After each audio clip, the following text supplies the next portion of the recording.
On this episode of Big Boys Don't Cry, we discuss the film Chemical Hearts. You don't have to have seen the film to enjoy the podcast, but if you do proceed and listen without having seen it, just be aware that we discuss elements of the plot and there will be spoilers. Enjoy.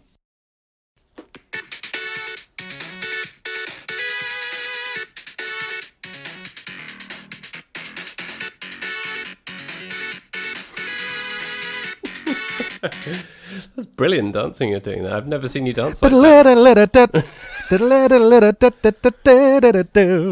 Thank you for opening this call with the best music from any Sonic game, possibly the best music from any video game. You know what? For once I agree with you. For once. For once in my life. Yeah, I was hoping you'd enjoy that. Was it as good as the moon music from DuckTales? That's the question. Oh, it is up there. Moon music has that really interesting time signature, and it's really cool. But Chemical Plant Zone is funky dance number one. It is a boss. It slaps. It does slap. I think I meant a bop then, but it's also a boss. It is a boss. It is boss. Yep. It is a bop. It bops. It is the boss. Oh no, that's Bruce Springsteen. He's now got to share his title with Chemical Plant Zone. I think he'd be okay with it. Now, Chemical Plant Zone, obviously it's supposed to be some kind of horrible toxic waste, but I'd drink pink goo. Of course you would. Fizzy pink drink. I wouldn't be put off if it kills Sonic. Well, I'd be all over that. Sonic games were made in Japan, right? Yeah. But what they don't know is that fizzy pink goo is that in the very early 90s when that came out, that's what we could buy in the corner shop for 5 to 10 pence. Yeah, after a hard day at primary school, you could drink that. You'd be bouncing off the walls. You had your can. Yeah, you had your canitizer. You had your fizzy pink goo, and you had your Supermalt. And those were the three drinks that you were allowed when you were a child in the 90s in the UK. Supermalt is so disgusting. It is one of the worst things in the world. Absolutely horrible. I mean, and I like a multi-flavour, Maltesers and stuff. Or sometimes you go to a restaurant, like a diner-style restaurant, and they've got milkshakes. And it's like, would you like this milkshake with malt? I'm like, hell yes, I would like this milkshake with malt. But Supermalt is like, of course, just a concentrated malt bit bottled. It's Supermalt is with malt flavour, texture, whatever. You don't want that in a can of fizzy drink. It's completely the wrong consistency for malt. It's very bad. It is extremely bad. It's like trying to make cake into a fizzy drink. Yeah, exactly. It's a cupcake fizzy drink. And obviously awful. In this the year of our Lord 2020, we do have to check whether everything's a cake or not. But Supermalt's been doing that since the early 90s, so fair play. Exactly, before its time, still disgusting, though. Yeah. My theory is that the only reason it's still sold is because it's to get people who haven't tried it to try it, and that once someone's tried it, they realise it's rank. But there's always enough curiosity about it that people will always want to try it once. It's the I've made a terrible mistake. That's why it's really hard to buy in bulk. Yeah, exactly. You can just get the one. And that's it. Yep. So we watched a movie. We did, called Chemical Hearts. The Chemical Heart Zone, as I would like to call it from now on. Chemical Heart Zone. Yeah, that's exactly right. Although really what we should have done was just put on like a 1.5 hour loop version of that song and just bopped around to that for an hour and a half instead. It would have been more fun. That would have been a lot more fun. The music was... Chemical Hearts has a very interesting soundtrack of lots of emotional indie electro songs. A lot of None very of them are broad, as good. Sweeping pads going on in the score as well. That's what you like. I like it. I like sweeping pads. It's what you'd be doing if you were playing bowls or what's curling? Bowls. Curling. If you I'm not a 70-year-old English man wearing white clothes, standing on a very square, immaculately cut lawn. I would be forgiven for thinking that you're a 70-year-old English man standing on a lawn. Yeah. But I don't think I ever have seen you wearing white clothes. It's a very unpaddy thing. Imploring children to get off my lawn. Yeah. Exactly. I own a couple of white t-shirts. One of which is of the band Fickle Friends, who are very good. One of which is a t-shirt that my wife bought me as a present, which has the Korean rapper Psy on it. And he's saying the words Gangnam Style and doing the Gangnam Style dance. That is beautiful. I've never worn it in front of you, but I might next time. I think you should the next time I see you. I'm threatening to wear it next time. I'm very excited about this. But you're right, white is not a becoming colour on a man of my shape. Oh, it's more that white is the most boring colour. Well, yeah, there's also that. Why would you have a white t-shirt when you could have a black t-shirt? Yeah. Black t-shirts are cool. You look like a goth. Exactly, yeah. Super cool. As we discussed on our other show recently, anyone who listens to metal, any kind of metal music, or wears any kind of black is a goth. Yeah, exactly. There's only two kinds of people. There's chads and goths. Yeah. And somewhere in the past there were grungers, but that's been and gone. Yeah, that's old news. Yeah. That's fake news. It's definitely fake news. And was our boy in this film, our boy who's like a sort of scruffy Timothée Chalamet, is he a goth in this? No, he's just a dweeb. Just a nerd. Just a nerd. Just constant. This is the kind of guy who reads books. In fact, we know for a fact he reads books because he reads poetry. He's shown reading from a book of the famous Cuban poet Pablo Neruda. Famous Cuban poet Pablo Neruda. So I have seen Austin Abrams in another movie. He was in Scary Stories to Tell in the Dark, which is an adaptation of the kids' short horror story book, which is pretty good. But he's been in a few things. It seems as though he's one of those rising stars of the youth, as it were. I had seen him in the TV show This Is Us. Have you seen any of that? No, it always looks good, and I never get around to watching it. The title obviously is not very good, but it's a very, very good show. It's really, really well written and very intricate and spans, decades and lots of different people and narratives that intertwine, and it really, really works in a way that is very kind of... you think that it shouldn't because there's so much going on, but every episode is really tight and really well put together. And he was in that as this dirtbag boyfriend for a couple of episodes. And I didn't even recognise him because the character he plays in that is so different to this and actually has some depth.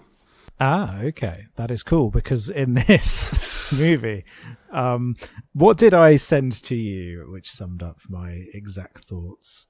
You watched it today, didn't you? So it's fresh in your mind. I watched it earlier this week. It's fresh in my mind. And I described it as... his lack of chin is really annoying me, you said. Yes, I said, welcome to Chemical Hearts, where no one has a personality. And then we moved on to talking specifically about Austin Abrams' character. And I said, I have witnessed him creepily stalking a vulnerable girl with his complete lack of chin. Which, the construction of that sentence implies that it's the chin that's doing the stalking, rather than him. the lack of chin is doing the stalking, like an invisible man. Yeah. Nobody minds if the invisible chin comes to dinner, right? No, exactly. And I think, you know what, you can be a weak-chinned soy boy beta cuck, but I think there's something about the monarchy which has always made me averse to people with limited chin space. Yeah. You look at Prince Charles, it's just like a black hole. Exactly. And so in my mind, people who have weak chins, I immediately think, you're a fucking lizard person. David Icke told me that. Yeah. And he's right about most things. He is, he's all about not having vaccines and not wearing a mask and teaming up with literally Nazis to go on protests. I don't think a man has ever been as right about as many things as David Icke. Yeah. But Austin Abrams, I'm gonna have to try to be kind to him, but I have to say I really do not like his face. And and sometimes an actor's face just really irritates you. Like in this film, his face I couldn't get over it. It was really, really annoying. It's one of those things, isn't it? Part of it is the character, but it was like all of it was expressed through his face, and every time I was just looking at him, going, "Oh, come on, lighten up." Yeah, because we try and be very well. Sometimes we try and be quite objective on this podcast, and we try and talk about things like theme and character. But you've got serious film chat. But you've got to say that sometimes someone's face is annoying and it rubs you up the wrong way. Yeah. It's just one of those things. And I haven't had this with him before. So Scary Stories to Tell in the Dark. It's not a classic, but it is enjoyable. It's kind of like a very light version of it, basically. Right. Okay.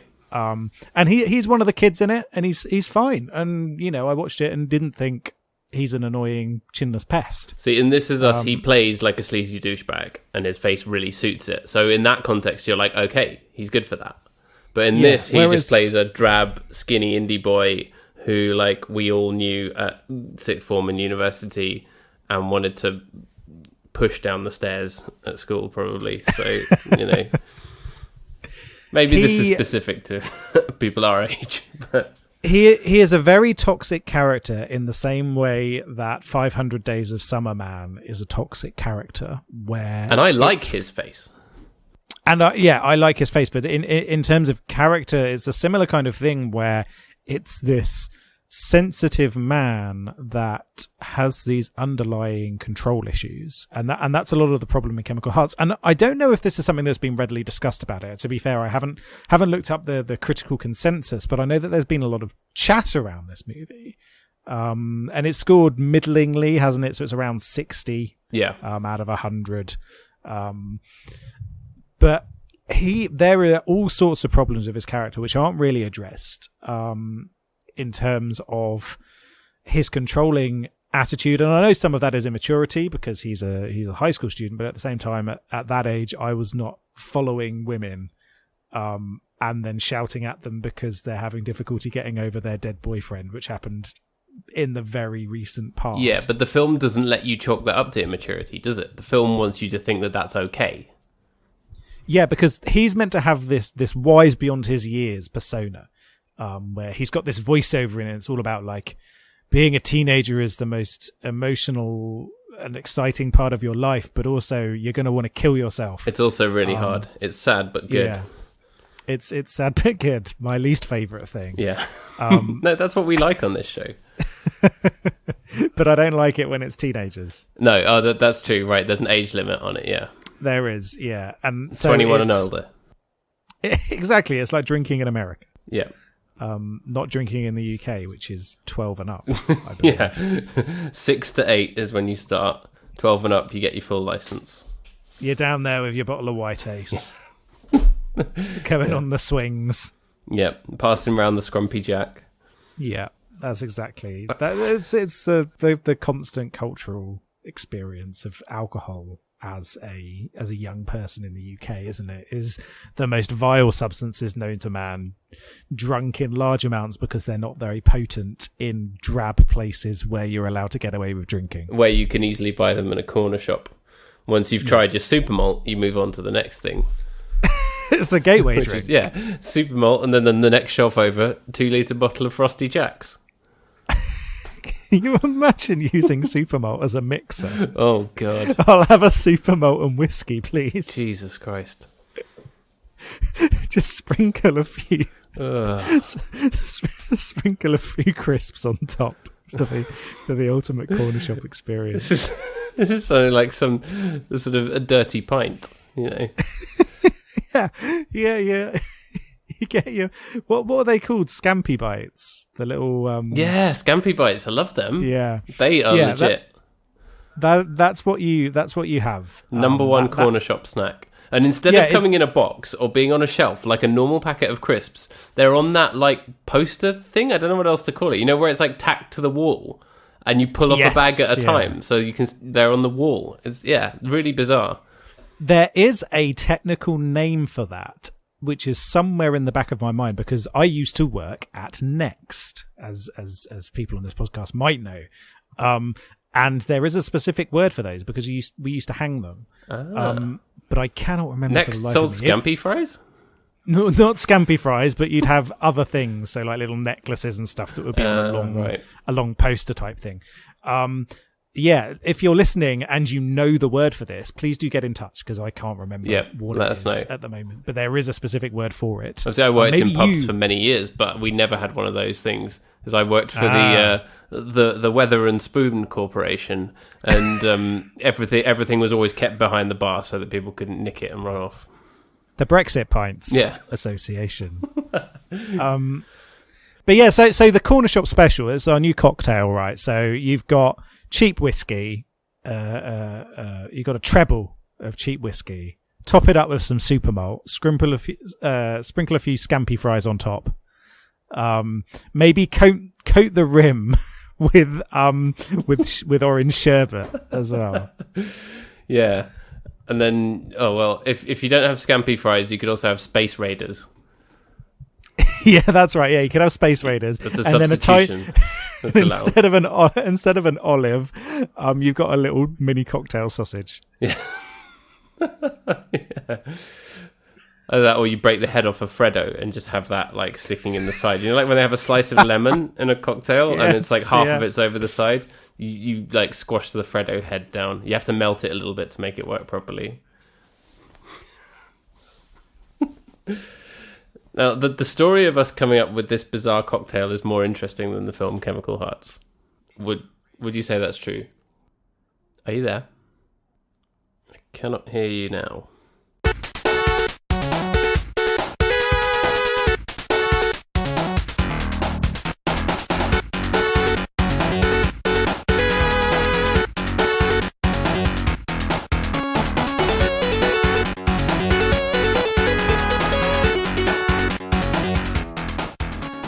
We're talking about this.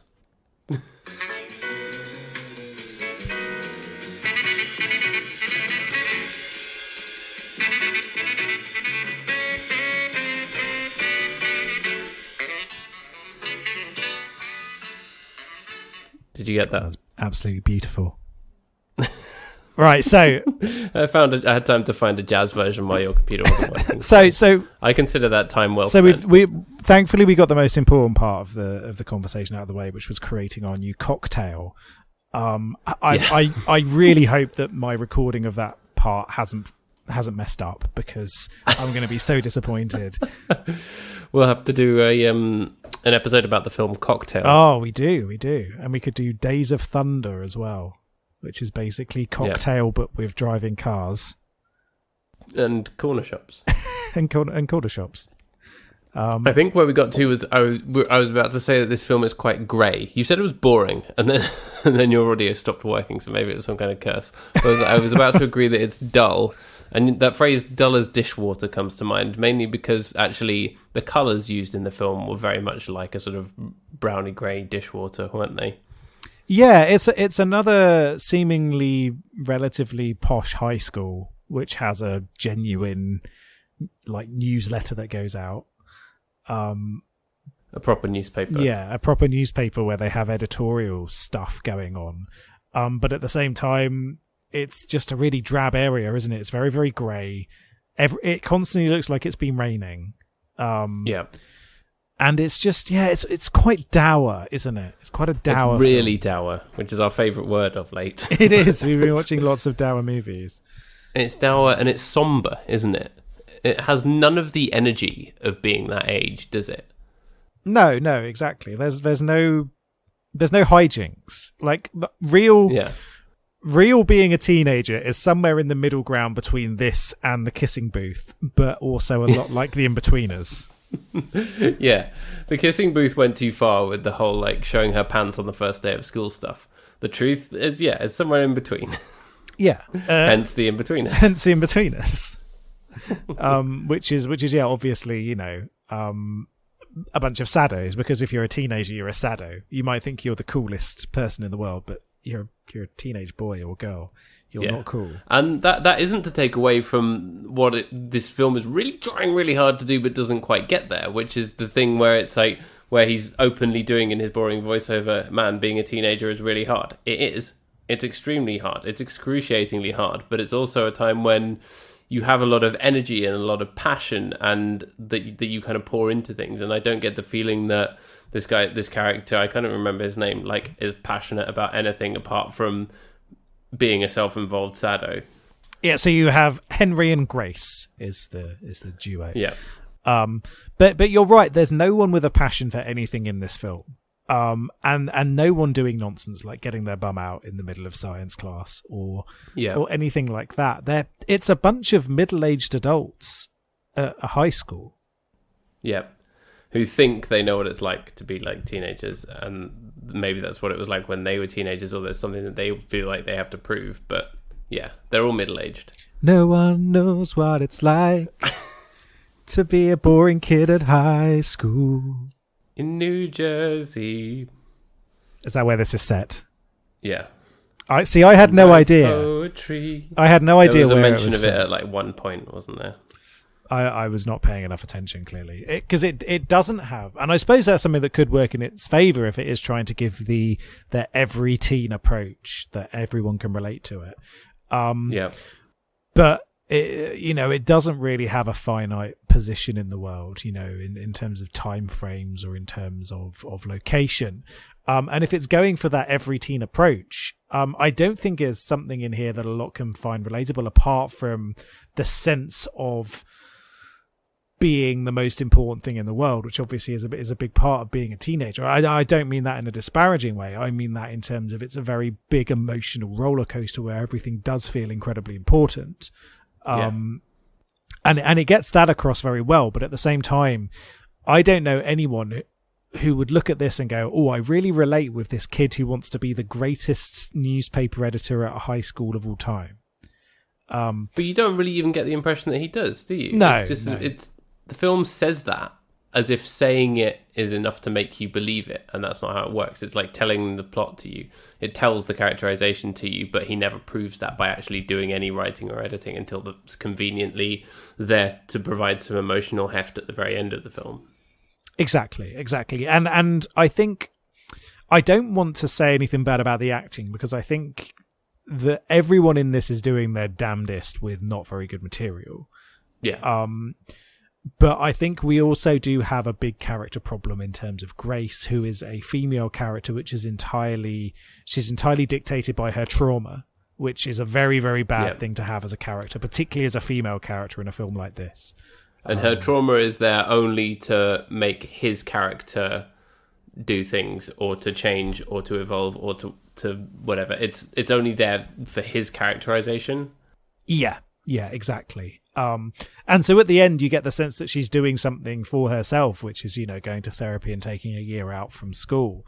That was the only part of the film I liked. That was the only bit that was realistic, where it was like, actually, yeah, I am going to slow this down. I'm not going to like run off with you and get married or some shit. This is actually real. Yeah, and I'm really glad. I was very worried that they were going to go and do a, hit me up in college town I'm going to. I don't remember where the fuck he's going. Some place which is good for being a newspaper editor. Bloomingdalington. posh town. Yeah. Somewhere where he's obviously going to do really well and stuff. Yeah.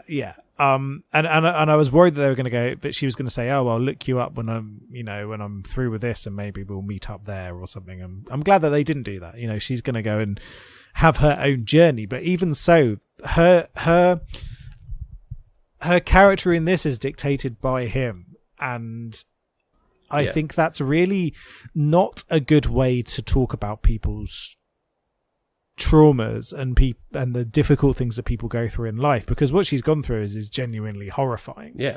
And it's dealt with in a very surface level, naive way, where it's all based around and it's frustrating because the movie constantly says the point of like, you can't fix me, but that's entirely what is happening in this movie. Yeah. She at one point even yells into his face, "Stop trying to fix me." But he carries on doing it anyway, and then gets mad at her for not being fixed by him. Yeah. And then that's okay because he's a poet guy. Yeah, he likes poetry and shit. Yeah, as if that's enough to make a character out of a guy who's sort of a shit Ferris Bueller. It's the opposite of Ferris Bueller's Day Off, this film. Ferris Bueller, more like. Exactly. Chemical farts. That was going to be my file name to send you. Good. I hope it still is, unless we come up with something better. Well, I'm sure I did have a backup, which I think might be a little bit better. Okay. So I'll go with that instead. Yeah. He's a total douchebag. he doesn't even wear a costume to the Halloween party, and that is the hallmark of a grade A dickhead. Oh, he's got some stuff around his eyes, so maybe it's just a really like subtle costume because he's a poet man. He's got stuff around his eyes because he's stoned.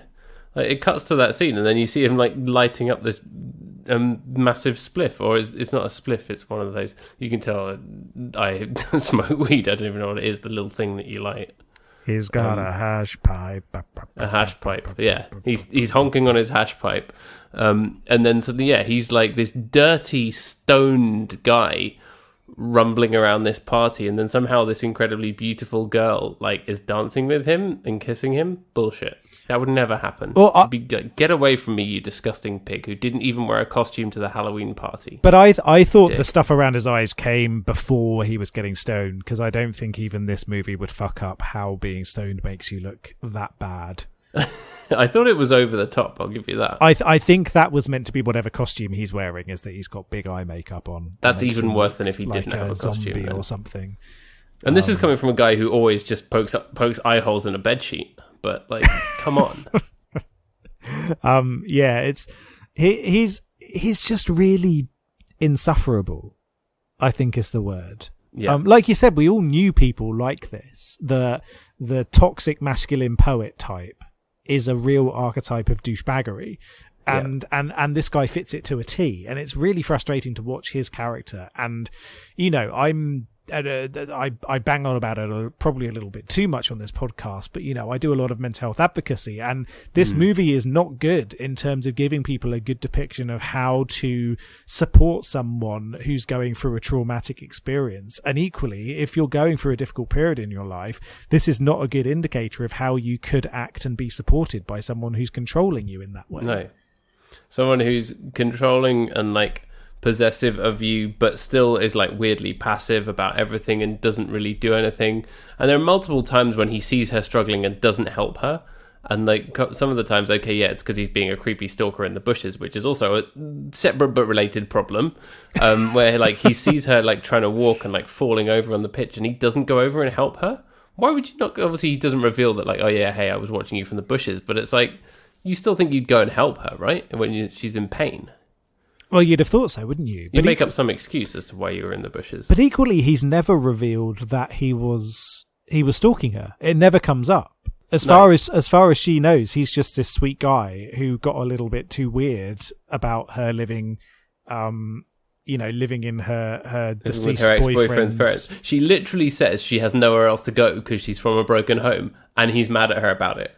At that point, I was like, mate, you're a fucking dick, and I hate you. Get out. Hey, look, it's a rich kid who doesn't understand the differences in socioeconomic background. Yeah. Fuck off, mate. Let's follow that up with a scene where he yells at his supportive parents for being so supportive. Why are you so perfect? Why don't you understand pain that I only felt for the first time in my entire life 2 minutes ago? You could never understand this, Dad. Yeah, no one. I can't believe you raised me correctly. No one before our generation has ever had heartbreak before. Yeah. Romeo and never who? A teenager. Romeo and Juliet. Romeo and Juliet. That's what it was called. Exactly. Yeah, that was really I hated annoying. All that so much. Like, you compare that to, like, I don't know, the perfect example of a great supportive but strange family is like the family in Easy A. Where they're weird and they're perfect and strange, but at the same time they're able to support in different ways. Whereas here he's just like, you don't understand. And then his sister goes, yeah, you don't understand, Mum and Dad. You don't understand heartbreak. It's like, what the fuck do these kids know about their parents' previous lives before they existed? He says to them, your relationship's been perfect since you guys were like 9. And it's like, okay, yeah, that doesn't mean that they can't help you as parents. No, exactly. Sorry for sending you to high school and like helping you to get into college and all that stuff that just happens in the background while he's going through all this massive stuff. Oh yeah, he gets good grades and he gets into college and whatever. Yeah, it just all kind of happens, doesn't it? Yeah. Well, at least the kissing booth puts a lot into, getting scholarships and stuff like that. Yeah. Whereas here it's just nothing. Oh yeah, we obviously took The Kissing Booth apart and had a lot to say about it, but that's a way better film than this. Yeah, much, much better. At least it has hijinks. I would much rather watch The Kissing Booth and The Kissing Booth 2 than this. It was irritating in a different way, but it wasn't drab. It wasn't a boring dishcloth being sort of lightly slapped across your face. Yeah, for sure. And it didn't have... It had... The first movie had kind of blatant misogyny in it in terms of what you don't want in a character in someone to be in a relationship with, whereas this is that much more insidious and I think maybe a little bit more dangerous way to do it, because this is the kind of thing where people could watch this and think, oh, he's such a sweet guy. Like, no, he is not. He is a fucking creep. Do not go anywhere near this guy. Douche. So it is a vile film in terms of its themes and its message, and I was very disappointed in that. Yeah, but because it's done in such a dour and somber and drab way, it doesn't even feel vile, does it? Because it's so low energy. It's a low energy film, isn't it? Yeah. It is. It's a kids' mumblecore movie, but evil. Yeah. It's like, when you do the washing up and sometimes you like leave the like water from the washing up in the sink after the washing up. You've got a cloth in there that's like grey and wet. And you pick it up and you accidentally drop it on your foot and now your sock's a bit wet. It's like that. That is the perfect analogy for this movie, actually. That is perfect. That should be on the front cover of the DVD release of this film. Yeah. Quote in massive letters. Yep. Big boys don't cry. I think that's a problem with our show. We don't say enough quotable things about the films that we discuss. No, it's true. It's true. We need to work on that. Yeah. But yeah, this is a... Sorry, my wife has just knocked on the window to show me an article saying that Silvio Berlusconi has been admitted to hospital with coronavirus. Thank you very much for interrupting our show for that. You know what? I'm really glad that there was that interruption, because I needed that news, Yeah. That is better than the film Chemical Hearts. It is better. It is better. This is not a good movie, and I would recommend not to watch it, I'd say. There is one line that I liked, which is when the teacher, the like newspaper leader teacher, English teacher, cool guy, who's in like 2 scenes and has an accent that I could not place at all. He comes into the room and says they're having a lollygagging convention, and that's a word that always makes me laugh. I thought he was just a Brit, wasn't he? I think so, but he was talking in a very strange way. So I have looked it up. He was born and raised in South Africa, but then moved to London. So maybe there's a little bit of South African in there. Okay, well, apologies to him if I just dissed that and that was his real voice. But I thought he was putting on a sort of peppy, like, hey, I'm British in an American school kind of accent that made me chuckle. But he was good. He was a good character. I wanted more of him. I liked that. And again, I would have liked more of him as well. Equally, a bit more Bruce Altman would have been good. Yeah.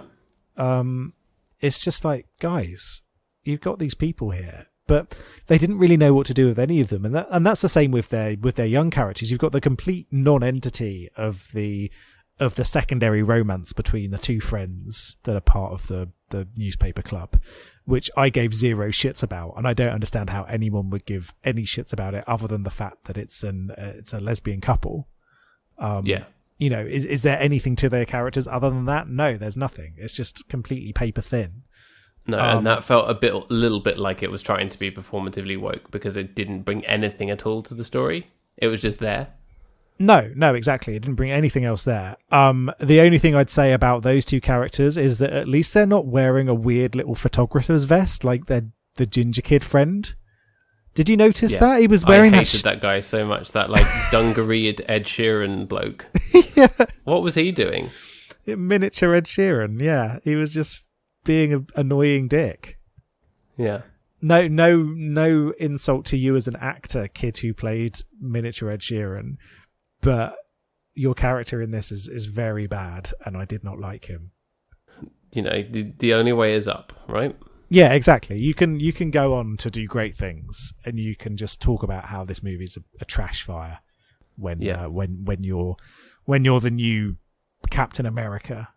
I'm calling it now. Ginger kid from this movie He's going to be. He's going to replace Chris Evans. He's going to be Captain America at one point in his life.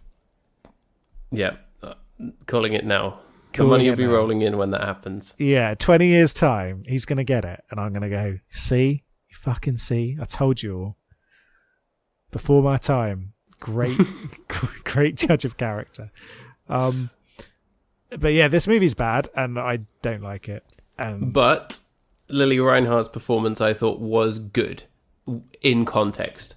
I think you could tell that she was working really, really, really hard with what she had, and it did shine through. Like, she was a good presence on screen, even that sort of. But because she was good, it just served to make the rest of it seem even worse. Yes, yeah, that's true. She was really trying her hardest, and I think Henry was as well. Yeah, I think he was. I think he can act. We'll give him that. I'm interested to see what he can do in the future, for sure. Yeah, I think I don't like his face. I think he's got a real talent, but this was a very, very difficult film because his character was not a good one. But Lily Reinhart as well. The only thing I would say is maybe give that role to someone who does have a physical disability. Yeah. Is the only thing I would say about that. But yeah, she put in. It's not hard to find those actors. They're out there. Yeah. But it's a good performance. She's really trying her hardest, and yeah, it'll be interesting to see where she goes after Riverdale. As well. Which I've seen a few episodes of and was quite good. And she was also in Hustlers, which was a good film as well. Rustlers. And she's very young. Rustlers, did you say? Yeah. She comes up, puts the burger in the microwave. There it is. Yeah, bit of Rustlers. Yeah. So yeah, she's very, very young, and obviously has a huge career ahead of her. Yeah, exactly. It's I think she's gonna go far. And again, hopefully this is just a little blip. But you can tell the quality of these people, can't you? I hope that she never has to appear in a film again where the whole thing about the guy trying to fix things is very, very nakedly metaphorized by him literally doing the Japanese art of kintsugi, which is fixing like old pots and stuff with gold to make them look better than they were before. Yeah, that was a metaphor and a half, wasn't it? Yeah. It's good if you're like 14. Yeah, it's what a great thing. He should have been doing Warhammer. Yeah. And you know what? In real life, that's exactly what those kind of fucking dweebs would be doing. He should have been doing Warhammer, and it should have been the same thing. It's like, you can't fix me like you're Space Marine. That would be realistic, though. It would. I want the British remake of Chemical Hearts, where it's...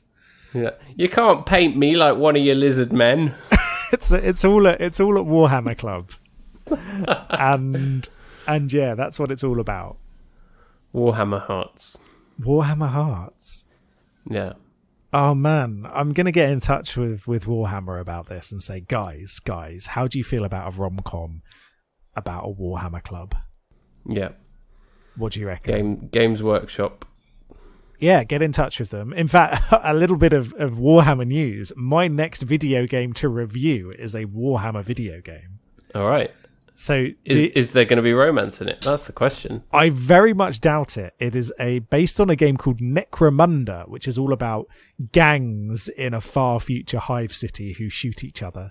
I think there's going to be very, very little romance in it, but a lot of shooty bang bang. Shooty bang bang, we love you. Exactly. Exactly. Cool. But yeah, I want this Warhammer high school romance film to happen. Warhammer Hearts, yeah. So yeah, it's at a school Warhammer club. It's an after school Warhammer club, and it's run by a really enthusiastic teacher in the same way. And they're putting together their armies to go and do a campaign or a competition at the local Games Workshop, and they're all going to be. Is that what they do? Part. Do you fight against people in Warhammer? Is it like is it competitive? Yeah, it is. It is competitive. So they have these big sort of campaign things that happen every so often where games. So you can tie it to the Warhammer competition as well. If he wins the competition, he's going to win her heart somehow. He's going to win her Warhammer heart. Yeah. Yeah. If he loses, then she's going to leave forever. Yeah, she's going to go and. What's another game? What's another game that people can play? Dungeons and Dragons. Yeah, she's going to move over to Dungeons and Dragons instead because she's like, maybe she's allergic to the paints that they use for Warhammer, and that's her trauma. Is latex paints. I can't do Warhammer anymore because it causes me to get a rash. And he's like, I can help you with that by using different paints and stuff. Don't try and fix me like you tried to fix that broken orc war machine. And then it pans over and he's got this war machine where there's a broken wheel on it. Yeah. Or something. And then it's at covered the end... in gold and it looks really beautiful. And it zooms in and you can see that like he's painted little golden tears on the orc's face. And at the end of the movie, rather than zooming in on the little vase, it's the fixed war machine, and he's got the wheel back on it. Did it do that? Did it zoom in on the vase? Yeah, that's what happened at the end, didn't it? I didn't even notice. I think I'd already turned it off. So I was like, "Yep, this is done." Because it got like half an hour in, and then her trauma was realised, and they got together, and it was all fine. So it's like, okay, what's going to be the obstacle that is in the way of their love for the next hour? And it turned out that obstacle was him being a massive dick. Exactly. It is well bad. Yeah, that's our informed film criticism this week. It is well bad. This is well bad, bruv. Yeah. I had zero time for this nonsense. Yeah, I'm sorry. I'm much more excited. If you want to watch a film film in which an entitled teenager is angry at his girlfriend for grieving about her ex-boyfriend who died in a car crash, this is the film for you. Yeah. And if you have taste, watch any other movie. Yeah. Okay, 2 other movies I saw this week that you could watch instead that were good. Rocket Man and Disney Pixar's Onward. Did you enjoy Rocket Man? I did. I thought it was great. I thought it was really, really well put together. It used the songs perfectly and took a lot of artistic license in the right places, which biopics and musical movies so rarely do. Yeah, that's exactly right. It plays like a stage musical brought to life in film in a way that none of those that really exist like Mamma Mia actually do, where it uses the songs thematically in the right place. And it's which isn't to say that Mamma Mia isn't great. No, it is great, but it's Rocket Man is great in a different way. And Onward, did you say you saw? Was that good? It was great. I really, really enjoyed it actually, and I think it's one of Pixar's possibly one of my favorite Pixar films. It was really, really different and a really, really engaging and fun narrative that it poked fun at things like Dungeons and Dragons while still having a very nice story about brotherly love. We could talk about that at some point. Oh, excellent. I look forward to it. I saw Tenet, the new Christopher Nolan movie. I've been hearing this word everywhere, but I have no idea what the film is about. Was it good? It is good. It's about people shooting things and sort of time travel, but not really. It's very odd. Oh, so like a Christopher Nolan film. Exactly, yeah. It feels like a Christopher Nolan movie. Hey, look, there's people shooting things, and there's brutalist architecture, and there's a cool soundtrack. And suddenly it's all going to go woo. Yeah, and it's good. It's good. I would recommend it if you like his movies. If you don't like his movies, there's nothing here that's going to change that for you. No, generally I do. And yeah, so it's an interesting movie. It's sometimes a little bit confusing, partly because when people are speaking important dialogue, they're often wearing masks and it's all a bit muffled. Also like 2020. Yeah, exactly. It's the perfect movie for this year. But also because Kenneth Branagh's in it and he's doing a Ukrainian accent. Okay. Why not? Yeah, which is certainly something. Yeah, he's and so when you combine that fake Ukrainian accent with muffled mask wearing, it sometimes is a little bit hard to work out what's going on. Cool. Sounds great. Sounds way more interesting than Chemical Hearts. It is, and it's also got some awesome fight scenes and big explosions. Another thing that was lacking from Chemical Hearts, but another thing that definitely would work in the Warhammer movie. It would work incredibly well in the Warhammer movie. Yeah, when the campaign's over, the Games Workshop just blows up. Yeah, exactly. Oh dear. So I'm looking forward to this. Who would we cast in it? Well, we need young up and coming people, don't we? not old people playing teenagers. It's the only true. people I can think of when it comes to mind. Someone like John Cusack. John Cusack and Molly Ringwald. Yeah, that's how I want it. Who are Playing some British teenagers. Who are some good young British actors that are around at the moment? Oh, who's that? The guy who was in God's Own Country. He could do it. Oh, that's and true. He was in Emma. What's his name? That guy's name. I really like him. Yeah, I Can't know. remember his name. I know the guy you mean. He might be a little bit old now, maybe. Nah, he just needs to be clean shaven. He can do it. I think. Have you ever watched? What's it called? Sex Education. No, I've heard nothing but good things. Yeah, it is really, really good. And the main guy in that, Asa Butterfield, I think would be. Oh yeah, I've seen that kid. I think he'd be good, and I know that he's probably in his 20s now, but he still looks like he could be a wee lad, doesn't he? He's a kid. He's still a kid. Yeah. So yeah, he could be that. I'm trying to think of who could be the other female lead. Maybe you've not watched The Witcher, have you? No, I have not. It is very funny and really good. I'm thinking maybe the person who plays the teenager in that, Freya Allen, plays Ciri, who's a very important character in the Witcher lore. And she is English. She is young. There we go. We've got our two leads. We've got Asa Butterfield. Asa Butterfield and Freya Allen are our two leads in Warhammer Hearts, the new romantic comedy. Wait. In the grim darkness of the far future, there is only love. I like that. Yeah. Sounds like a metal song. We're doing it. This is our next movie. Games Workshop, we know you're listening. We know you listen every week. We know you're huge fans. Because the show is syndicated to Games Workshop Radio nationally. Yeah. Did you know, this is a little fun factoid for you, Games Workshop had a record label very briefly in the 80s and 90s.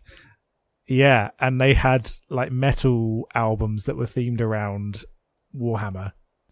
Wow. That's great. I love that. They had some big names on it. I think Saxon were on it. Saxon released an album on the Games Workshop record label. Yeah, so shout out to Saxon. Was it Saxon who opened for Motorhead that time they played at the Great Hall when we were at university? That's right. Hello, Exeter. They seemed 1,000 years old, didn't they? They really did. I enjoyed watching them though. Yeah. So I've looked it up now. So obviously there was a Saxon record on Warhammer Records. It was called. Of course. And then D-Rock was a British hard rock band notable for its Warhammer 40,000 influenced lyrics. There was also a death metal band called Bolt Thrower. And D-Rock had Brian May playing on two of their songs, Get Out of My Way and Red Planet Blues. That's wild. The lead singer of D-Rock explained that May had visited a Games Workshop store with his son, met the band, and offered his services. All right. Shout out to Brian May's son. Yeah. Warhammer fan. Well, shout out to Brian May's son, the Warhammer fan, and Brian May for playing for a band who had other songs, including names such as Noise Marines, Steeler's Kiss, and Chainsaw Man. Which is a tribute to Fred Durst, clearly. Maybe that's what Fred Durst was talking about when he was talking about being like a chainsaw. He was talking about... Oh my god, yeah. Shout out to D-Rock. I hope we can find your music somewhere.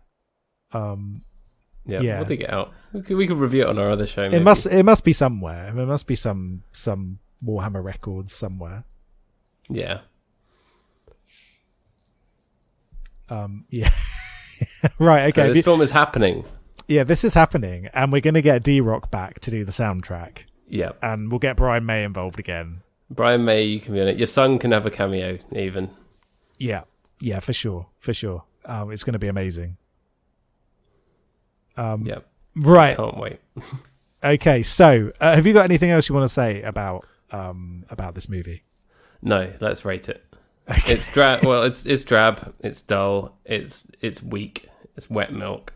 It's a milquetoast carnival, and I do not care for it. I agree. So, how many pieces of Japanese vase will you stick together to fix me? Ooh, that's a good question.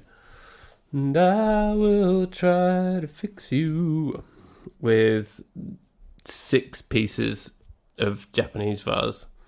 Yeah, and mine's a pretty easy puzzle because it's only 5 actually. Yeah, that's fair. A simple puzzle. Easy. Even my son could do it. Well, he's a very smart child, though. He is. Yeah, he knows what to do in the game. He'd be able to fix the people in this movie. Yep, for sure. Easily. Definitely. Right. Okay. So, up next, there's a new movie that's come to Netflix. Surprisingly, there are new movies, but this one is starring someone we like, Jesse Buckley. Okay. And it is directed by someone we like, Charlie Kaufman. Oh yeah. It is a film called I'm Thinking of Ending Things, and I've been hearing very interesting things about it. And it has just arrived as of, I think, today. As you always say, this has come up on Netflix. It doesn't show up for me. I don't know what it is. I just get complete nonsense. You've just got dog movies. Constant dog movies. Dogs all the way down, yeah. Yeah. Cool. That sounds great. Yes, I'm very excited. It's been on my radar for a little while, and I'm excited that it's now arrived. Very good, very good. Well, until next time, thank you very much for tuning in. If you did watch Chemical Hearts, I'm sorry, but if you did like it, then come pick a fight with us. Why not? We apologise if you watched it. Yeah, so sorry about that. But not really. Yeah, but not really. But hopefully next week's one will be better. And there's a lot of other stuff in our back catalogue of episodes that is good, like Il Postino. So go back and watch that again instead. Yeah, go and do that, or watch Mamma Mia. Or Mamma Mia 2. Or go and read Return of the Brosnan. Yeah. Return of the Brosnan. Or, go and read some poems by the famous Cuban poet Pablo Neruda. Famous Cuban poet Pablo Neruda. All right.